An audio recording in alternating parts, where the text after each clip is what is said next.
Good morning children.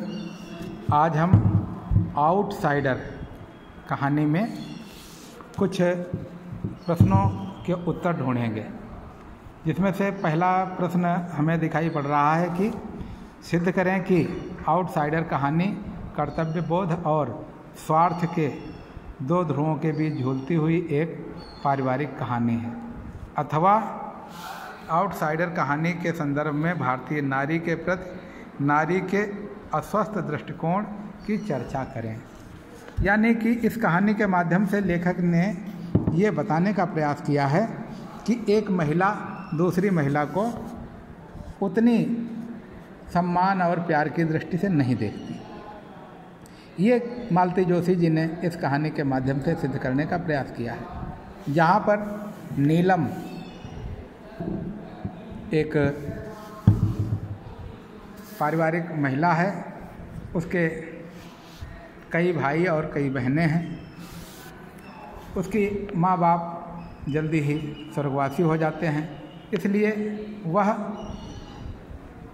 अपने भाई बहनों सभी का विवाह करती है, सभी के विकास पढ़ाने लिखाने पर पूरा जोर देती है, सभी को खिलाती पिलाती है और अच्छे पदों पर आसीन होने का अवसर देती है। यहाँ तक उसका एक छोटा भाई विदेश में भी रहने लगा जा करके है। इस सभी भाई बहन उसके प्रसन्न हैं। वह अपनी चिंता नहीं करती है, जबकि वो एक सरकारी अध्यापिका है और अच्छा वेतन उसे मिलता है।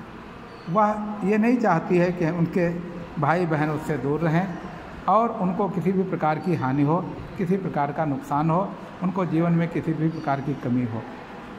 वह कभी ये भी चिंता नहीं करती है कि उसको कितना कष्ट उठाना पड़ता है, बल्कि ये चिंता अवश्य करती है कि उसे किस प्रकार से अपने भाइयों की और अधिक सेवा करने का अवसर मिल सकता है।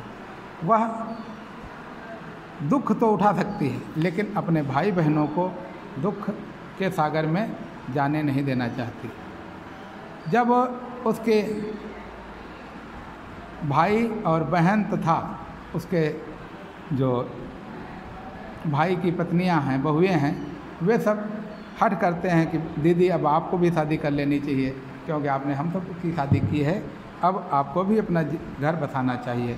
तो मना कर देती है कि नहीं, ये उम्र अब शादी की नहीं रही, क्यों आप लोग शादी हो गई, आप स्वस्थ रहो, मस्त रहो, आपके साथ में मैं भी स्वस्थ रहूँगी, व्यस्त रहूँगी, मस्त रहूँगी, ये उसके मन में विचार आता है। लेकिन वहाँ पर बहुएँ जो हैं वो छोटी बहू के साथ में रहती हैं। जिस बहू के साथ में वो रहती हैं, वो बहू ये सोचती है कि ये तो आउटसाइडर है, ये बेकार का कूड़ा करकट हमारे घर में पड़ा हुआ है, इसकी हमें कोई आवश्यकता नहीं, फिर भी ये हमारे सर पर बोझ हुआ है। जिस प्रकार से सास अपनी बहू पर शासन करती है, उसी प्रकार से ये बड़ी बहन हमारे ऊपर शासन करती है और इसे किसी भी प्रकार से दूर होना चाहिए, निजात मिलनी चाहिए, क्योंकि इससे हमारा क्या संबंध है। हमारा पति है, हम अपने एक छोटे से परिवार के साथ में रहें, इस पर हमें व्यय नहीं करना चाहिए, इसकी हमें सेवा करने की क्या आवश्यकता है। इसी सोच ने उसे आउटसाइडर बना दिया। माँ और पिता दोनों का कर्तव्य निभाने वाली एक बहन को एक बहू अलग करना चाहती है। हालांकि भाइयों का इस प्रकार का विचार नहीं था, लेकिन भाई ये जरूर चाहते कि उनकी बहन अपना विवाह करके एक दाम्पत्य जीवन बिताए, सुखी जीवन बिताए। वह अच्छा पैसा पैदा करती है, अध्यापिका है, लेकिन उसको भी अपना अच्छा जीवन बिताने का अधिकार है। लेकिन वो ये कभी नहीं चाहते कि उनकी बहन को कोई कष्ट हो और उनके कारण कोई कष्ट हो, जिनका उन्होंने पालन पोषण करके इतना बड़ा किया है। वह कभी भी अपनी बहन को इस प्रकार से अलग नहीं करना चाहते। लेकिन महिला महिलाओं की दुश्मन होती है, ऐसा कहा जाता है। यहाँ पर इस कहानी में बहुओं ने सोचा कि वास्तव में दीदी हमारे ऊपर बोझ है, इसे किसी भी तरीके से हटना ही चाहिए। और यही बैठ कर के चर्चा कर रही थी, तब तक दीदी आ जाती हैं नीलम, जिनको उनकी हेडमास्टर ने, प्रिंसिपल ने ऑफ़र दिया था कि आप एक छत्तीसगढ़ के दुरू इलाके में चली जाओ, दूर है, वहाँ पे प्रिंसिपल बनाई जा रही हो और आपका वेतन बढ़ाया जा रहा है। लेकिन वो पहले मना कर देती हैं, क्योंकि उन्हें विश्वास है कि उनके भाई इतनी दूर नहीं जाने देंगे और वो वहाँ कैसे जा पाएंगी।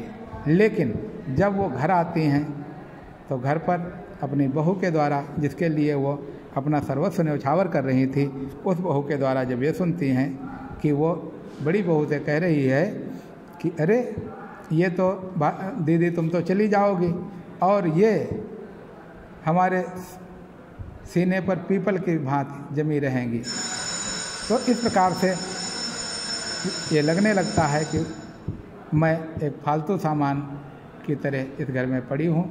वापस जाती हैं और अपना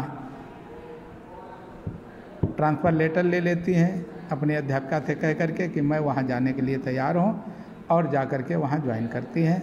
घर वापस आती हैं, किसी को नहीं बताती हैं, बढ़िया रसगुल्ले लाती हैं, मिठाई लाती हैं, अपने भाइयों को, अपनी बहुओं को खिलाती हैं और उसके बाद में वो अपने नई तैनाती पर, नई जगह जहाँ उन्हें भेजा गया है ट्रांसफ़र करके, वहाँ चली जाती हैं।